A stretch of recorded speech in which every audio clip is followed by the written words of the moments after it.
आज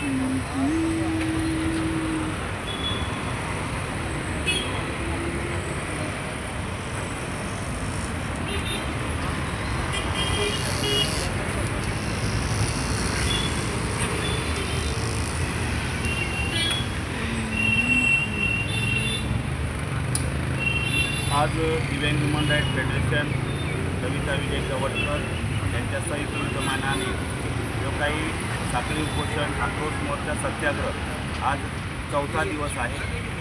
या चौथ्या दिवसामध्ये आम्ही महाराष्ट्र शासनाला विनंती करतोय की अजूनपर्यंत कुठल्याही प्रकारे पोलीस प्रशासनाने जे काही यांच्यावरती महिलांवरती जे काही अन्याय झालेला आहे, अत्याचार झालेला आहे, त्याचप्रमाणे त्यांना मारहाण, त्यांच्या घराची तोडफोड, 400-500 मूर्त्याची तोडफोड, अशा अनेक यांच्या घराची तोडफोड केलेली आहे।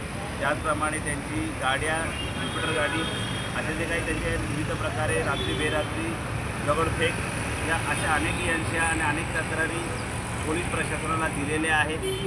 माननीय जिल्हाधिकारी साहेब यांनीसुद्धा त्यावरती कायदेशीर कारवाई करण्याचे आदेश 20 मार्चला दिलेले आहेत। त्याचप्रमाणे ठाणे शहराचे पोलीस आयुक्त आशुतोष डुंबरे साहेब व ॲडिशनल CP देशमुख साहेबांनी सुद्धा गुन्हे दाखल करायला लावलेले आहेत। तरीसुद्धा मुंब्रा पोलीस स्टेशनचे PI आणि शिंदे साहेब यांना आम्ही वेळोवेळी भेटलेलो आहे। वेळोवेळी आमचं मत आमचे जबाब त्या ठिकाणी नोंदवलेले आहेत। तरीसुद्धा महिलेची अजूनपर्यंत केस FIR ह्या लोकांवरती दाखल झालेला नाही आहे। आमची महाराष्ट्र शासनाला हीच विनंती आहे, माननीय मुख्यमंत्री देवेंद्र फडणवीस, गृहमंत्री यांना आम्ही विनंती करतो की आज महाराष्ट्रामध्ये महिला सुरक्षित नाही आहे। कालची पुण्याची गोष्ट घ्या, दीनानाथ मंगेशकर या हॉस्पिटलमध्ये महिलेला 10 लाख रुपये डिपॉझिट भरा तरच तुमचं आम्ही प्रसूती करू, आणि त्यामध्ये महिलेचं निधन झालेलं आहे। तर या महाराष्ट्रामध्ये छत्रपती शिवाजी महाराजांचं संकल्पनेचं जर शासन असेल तर महाराष्ट्राच्या या स्त्रियांवरती अन्याय अत्याचार होत आहे, तरीसुद्धा महाराष्ट्राची जनता भयभीत झालेली आहे। महाराष्ट्र शासनाला आम्ही विनंती करतो की महाराष्ट्राचा जो महिला वर्गाचा कायदा जो आहे, हा कायदा जोरात त्यांनी शक्ती कायदा वापरावा आणि मोठ्या प्रमाणात महिलांच्या ज्या तक्रारी आहेत या ताबडतोब त्याची दखल घेतली जावी। परंतु मुंब्रा पोलीस स्टेशन अजूनपर्यंत जर जिल्हाधिकारी साहेबांनी जर याच्यावरती कायदेशीर कारवाई करायला सांगितलेली असेल किंवा CP साहेबांनी, आशुतोष डुंबरे साहेबांनी जर याच्यावर कायदेशीर कारवाई करायला सांगितलेली असेल तर मुंब्रा पोलीस स्टेशन का कारवाई करत नाही, का FIR दाखल करत नाही? त्याचप्रमाणे या बिल्डरांनी जे काही दिवा शहरामध्ये, ठाणे शहरामध्ये बिल्डर लॉबी ही एवढी भ्रष्टाचारी, एवढी ताकदवर का आहे, गुंड लॉबी का झालेली आहे?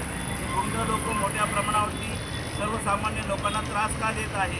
अनाधिकृत बिल्डिंगा बांधून, बेकायदेशीर बिल्डिंगा बांधून सर्वसामान्य लोकांचं जीवन उद्ध्वस्त करण्याचं काम हे बिल्डर, त्याच्यामध्ये आकाश पिंगळे असतील, प्रदीप जयस्वाल असेल, सुभाष गजरे असेल आणि पार्टनर जागा मालक भारती गाला आणि प्रकाश गाळा, हे एवढे मोठे महागुंड हे सर्वसामान्य देवावासियांना त्रास देत आहेत। अनेक लोकांना त्या ठिकाणी अत्याचार करत आहेत। फार मारण्याचा प्रयत्न केला जातो आहे, तरी पोलीस प्रशासन या लोकांना संरक्षण का देत आहे?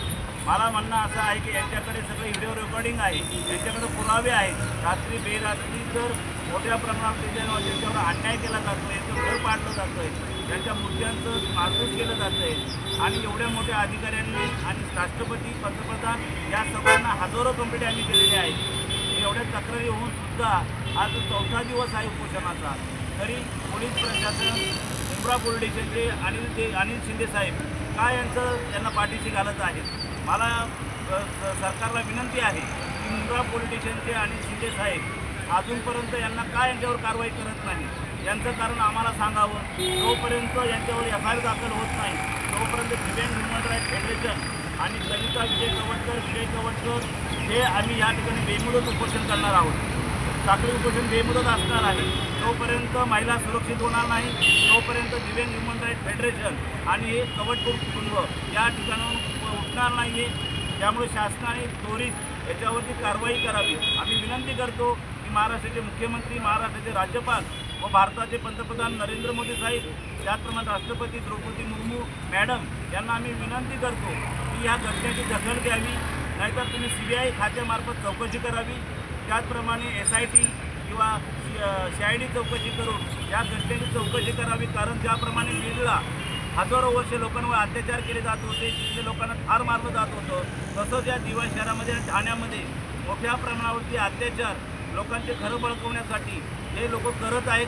बिल्डर लॉबी करत आहे, हे गुंड हाताशी धरून स्वतः गुंड लोक आहेत। हे लोकांचे घरं बळकवण्यासाठी अनधिकृतपणे बिल्डिंग बांधण्यासाठी त्यांचे घरं बळकवत आहेत, धमकावत आहे, त्यांना मारहाण करत आहे, अत्याचार करत आहे, शिवीगाळ करत आहे, धमक्या करत आहे, किडनॅप करत आहे। अशा घटना या दिव्या शहरात आणि ठाण्यात होत आहे। तरी आम्ही चौथ्या दिवशी महाराष्ट्र शासनाला दिव्यांग ह्युमन राईट फेडरेशनच्या वतीने मी प्राध्यापक भरत जाधव विनंती करतो की तुम्ही लवकरात लवकर शासनाने दखल घ्यावी, नाहीतर आम्हाला बेमुदत उपोषण करणारच आहोत। परंतु मग मोठ्या प्रमाणावरती आम्हाला मोठा आंदोलन करणारा भाग पाडू नका। कारण या ठिकाणी दिव्यांग सुरक्षित नाही आहे, ज्येष्ठ नागरिक सुरक्षित नाही आहे, महिला सुरक्षित नाही आहे, गरीब सामान्य जनता सुरक्षित नाही आहे। तर मग हे शासन कोणासाठी आहे? आम्हाला प्रश्नचिन्ह आहे।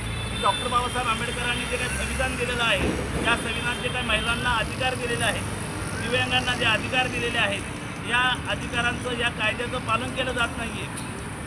म्हणून आम्ही विनंती करतो शासनाला की लवकरात लवकर याच्यावर कारवाई करावी, नंतर नाहीतर आम्हाला मोठे पाऊल उचलावं लागेल। आणि या कुटुंबांनी शासनाला विनंती केलेली आहे, जर आमचा अन्याय सहन झाला नाही, अन्याय जर दूर केला नाही तर त्यांना इच्छामरण त्यांनी मागितलेलं आहे। तुम्हाला त्याचं आम्ही तुम्हाला निवेदन दिलं आहे, तुम्हाला तक्रारी केलेल्या आहेत, त्याचप्रमाणे ते स्वतः आत्मदहन करणार आहे, ती परवानगी तुमच्याकडे मागितलेली आहे।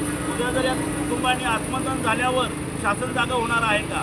ज्याप्रमाणे दीनानाथ मंगेशकर जे काही हॉस्पिटल आहे त्या ठिकाणी ती महिला निधन पावल्यानंतर तुम्ही हे मोर्चे आंदोलन करताय।